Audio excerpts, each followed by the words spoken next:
써 있는 것처럼 오늘 디지털 자산에 대한 규제 방안을 발표하게 될 태평양에 있는 노태석이라고 합니다.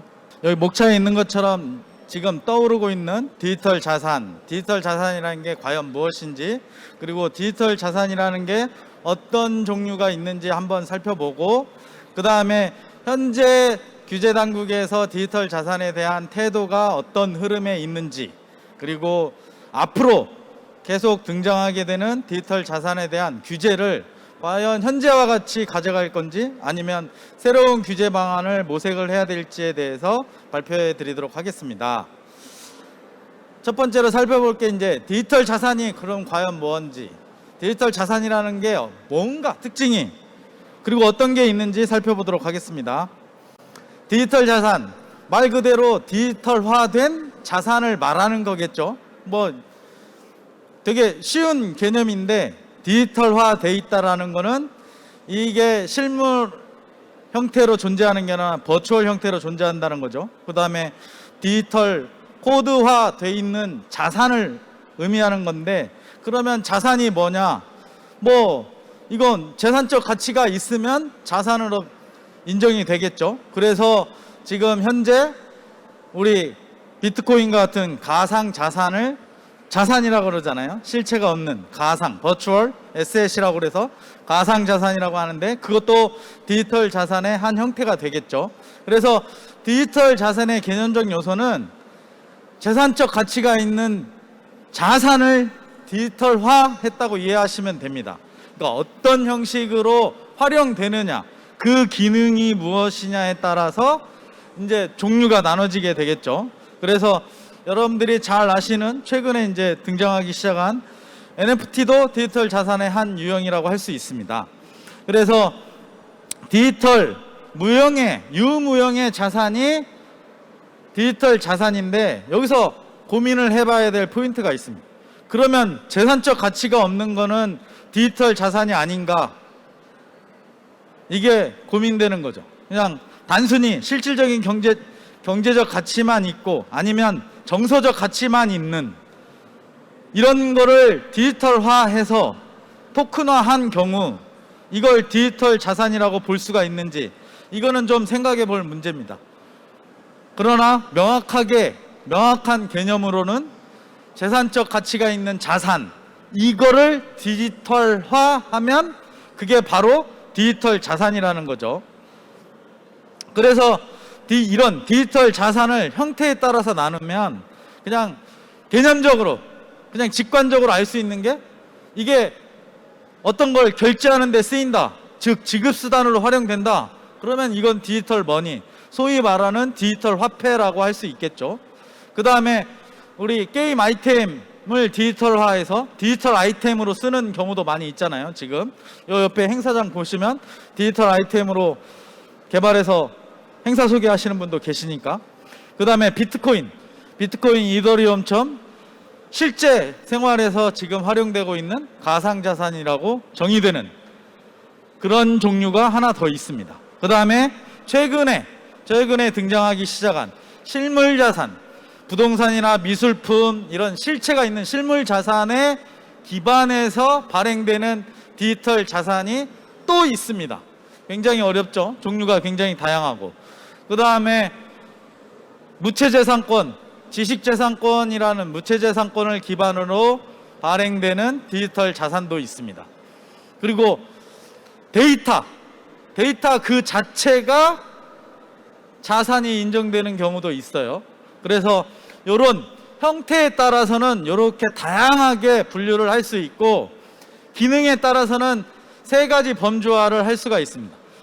저 밑에 있는 디지털 자산은 되게 앞에서 설명드린 디지털 자산의 협의의 개념인 가상화폐, 암호자산, 이런 게 디지털 자산이라고 하는 거고, 전통적으로 여러분들이 생각하시는 주식이나 이런 실물 증권이 전자화된 디지털 증권이 있고, 그렇지 않고 최근에는 이런 전통적인 증권에 벗어난 형태의 STO 형태, 토큰화된 시큐리티 토큰이라고 하는 그런 디지털 증권이 있습니다.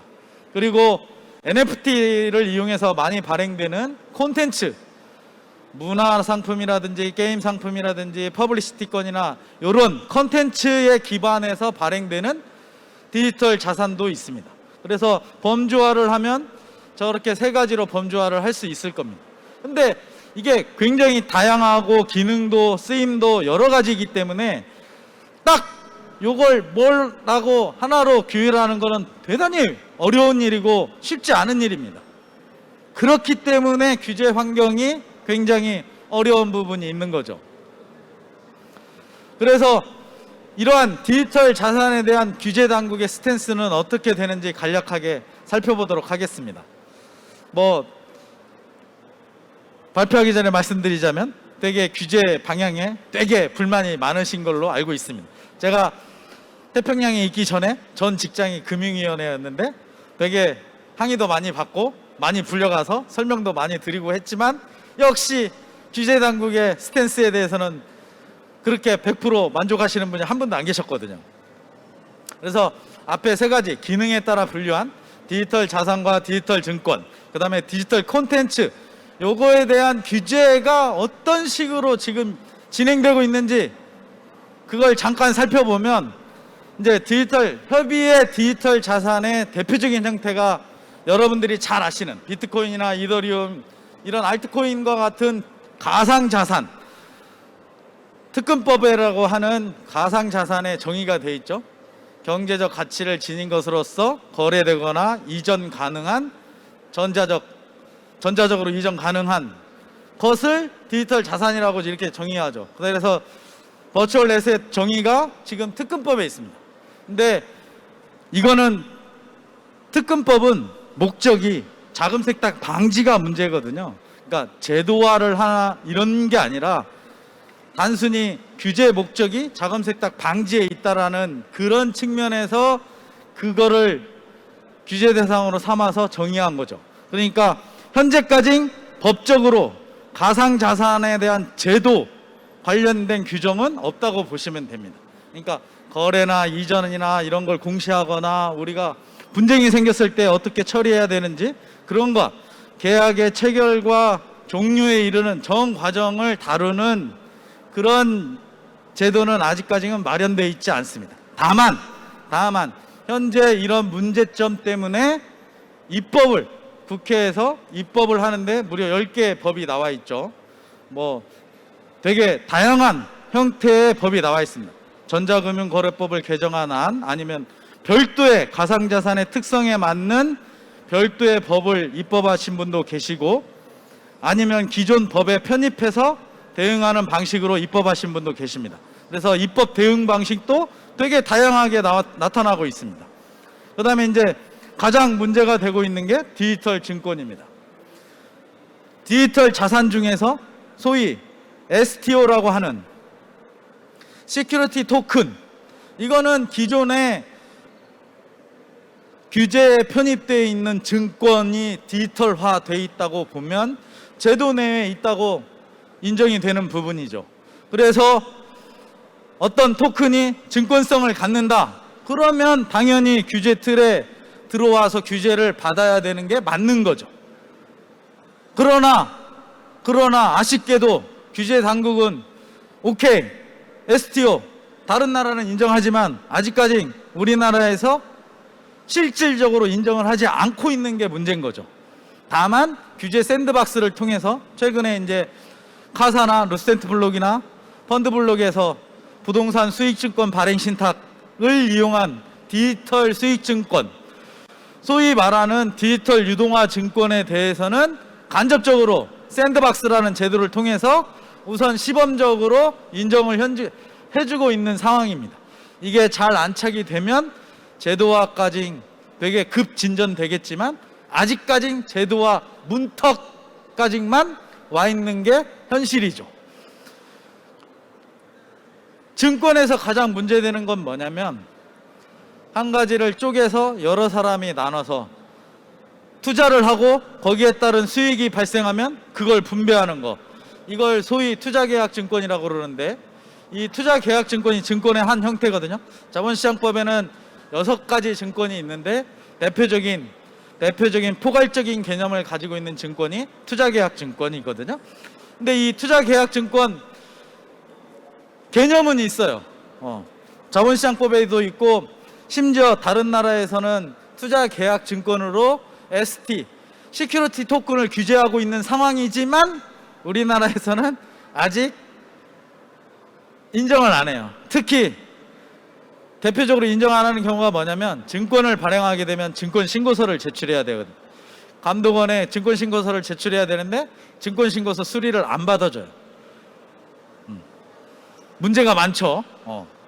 그러니까 현실이 있음에도 불구하고 현실을 회피하는, 규제 회피를 하는 게 지금의 디지털 증권에 대한 감독당국의 스탠스라고 볼 수 있죠. 이게 이제 현실과 규제 당국의 이 인식의 공백이 있는 부분이 바로 이 부분인 거죠. 이 부분만이라도 제대로 안착이 된다면 적어도 가상자산 산업에 한 활력이 생길 텐데, 약간 그 부분은 현재까지도 퀘스천에 있는 부분이죠. 그 다음에 이제 NFT로 대표되는 디지털 콘텐츠, 요게 이제 뒤에 설명을 하겠지만 아직도 뭐 가상자산에 대한 접근 방법과 크게 달라지지는 않았어요. 오히려 더 신중한 형태로 지금 돼가고 있는 게 이제 NFT에 대한 생각이죠. 근데 최근에 NFT 관련 산업은 급속하게 팽창하고 있습니다. 그러니까 현실에서는 산업적인 측면에서는 굉장히 급성장하고 있는 부분인데, 규제적인 측면에서는 방관하고 있는, 이건 회피도 아니고 방관. 앞단에는 언제든지 마음만 먹으면 규제할 수 있는 규제 환경은 돼 있지만, 이 NFT 관련해서는 그다지 쉽게 인정하지 않는 형태예요. 엊그저께 국감장에서 홍남기 부총리께서 NFT는 가상자산이 아니라고 그런 말씀을 하셨어요. 그러면 NFT가 뭐냐? 그건 더 연구해봐야 된다. 지켜봐야 된다. 현재까지 관망하는 규제 당국의 스탠스는 관망, 방관에 있는 이런 상황입니다. 그래서 현재 디지털 자산에 대한 규제 환경은, 규제 당국은 적극적으로 개입하지 않고 있다. 이게 현재의 정답일 것 같습니다. 앞으로는 어떻게 될 거냐?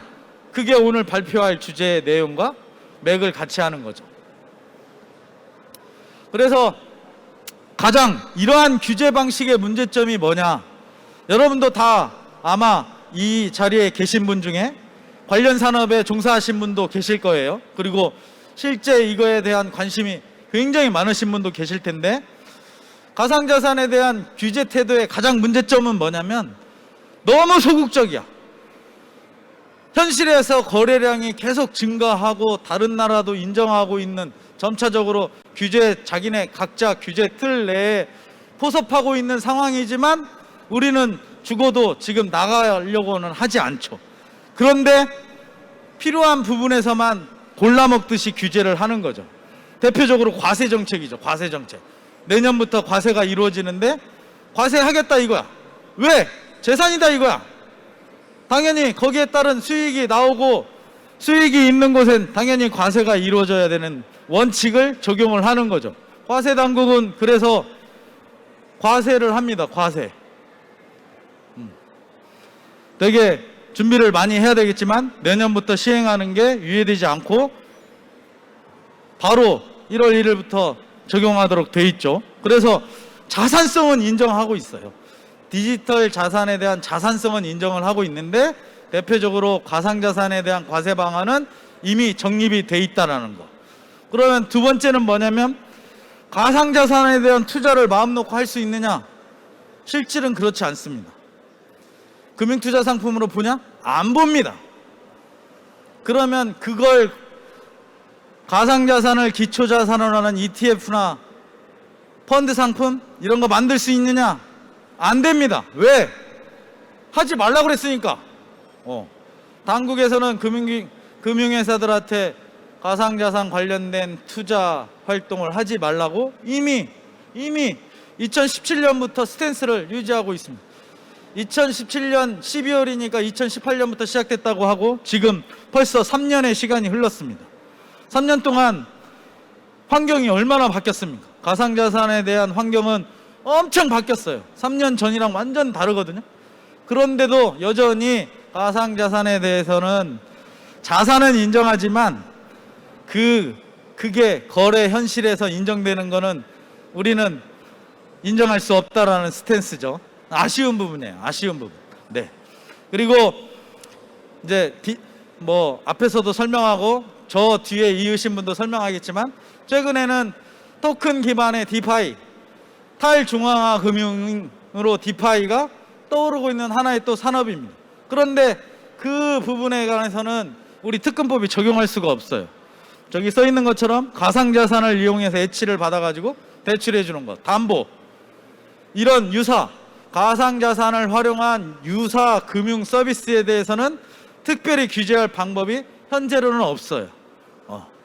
그러니까 기존의 가상자산을 이용해서 매매, 매수, 매도, 이전, 교환, 보관업자 가치는 신고 대상이지만 그걸 이용해서 금융 유사 서비스를 제공하는 그런 사업자는 아직까지 신고 대상인지가 불분명하다는 점이죠. NFT도 마찬가지죠. 그래서 NFT가 앞으로 제2 가상자산이 될 거냐 안 될 거냐, 이게 이런 법적 불안정성을 가지고 있는 게 현재의 거래 현실입니다. 참 이것도 굉장히 어려운 부분이에요. 좀 사업하시는 분들이 제일 겪는 리스크 중에 하나가 법적인 게 불안정하면 계약 자체를 진행할 수가 없어요. 비즈니스가 안 돼요. 그러나 현실은 아직까지 NFT가 뭐냐, 법적 성질이 뭐냐, 이거에 대해서 명확하게 답변해주는 규제 당국은 아직까지는 없습니다. 이것도 문제인 거죠. 더욱이 NFT에 대한 과세 방안은 아예 마련되어 있지도 않습니다. 이게 가장 큰 문제겠죠. 그래서 이러한 디지털 자산 규제는 어떻게 했으면 좋겠냐, 이게 오늘의 발표 주제인데, 제가 규제 당국에 일하다가 나와서 이거 어떻게 규제하라고 말하는 게 조금 남사스럽지만, 제가 볼 때 개인적인 사견으로는 어차피 지금 디지털 자산은 다양한 형태의 거래가 이루어지고 산업도 그에 발맞춰서 급속하게 성장하고 있습니다. 다만 그거에 대한 규제는 그 변화의 속도에 따라가지 못하고 있어요. 그래서 규제 공백이 나타나고 규제 불합리가 나타나는, 이게 현실이기 때문에, 그러면 당국의 스탠스는 어떠냐? 적극적이지 않아요. 먼저 할 생각은 죽어도 없습니다. 적어도 그렇다면, 먼저 할 생각이 없다면 적어도 다른 나라가 하고 있는 규제를 보고 그에 발맞춰서 나가는 게 굉장히 중요하다고 봅니다. 그래서 규제 방향은 전면적으로 빡센 규제, 강력한 규제를 통해서 산업을 저해하는 것은 절대 있어서는 안 되겠죠. 연착륙을 시켜야 되니까. 그래서 제일 좋은 거는 다른 나라의 사례나 유사사들을 참고해서 다른 나라, 대부분 나라에서 인정하고 있는 제도와 어느 정도, 즉 ST, 시큐리티 토큰, 증권성 있으면 그냥 인정하면 돼요. 그에 발맞춰서 제도 만들고 증권신고서 제출하게 하고, 그에 맞춰서 펀드 상품 나오고 파생 상품 나오면 기관들이 스크린 작용도 하거든요. 금융회사들이 손실 나면 책임져야 되는데 스크린 안 하겠습니까? 간접적인 규제, 그 방식으로 가는 게 자신이 없으면, 규제에 자신이 없으면 시장에다 맡기고 시장에 필요한 부분을 보완하는 간접 규제 방식으로 나가는 게 제일 좋은 방안인 거죠. 그래서 제도화할 때 가장 중요시하는 거는 글로벌 규제 환경은 어떻고 각 나라에서 하고 있는 제도화 환경, 우리 현실에 맞는 제도 환경을 어떻게 구현할 건가, 그게 핵심일 걸로 판단이 됩니다. 그래서 앞으로 디지털 자산에 대한 규제 방향은 당국이 적극적으로 개입하는 게 힘들면 적어도 따라가자, 다른 나라가 국제적으로 하고 있는 규제의 최소한 수준은 따라가자라는 게 제 얘기입니다. 이상으로 제 발표를 마치도록 하겠습니다. 감사합니다.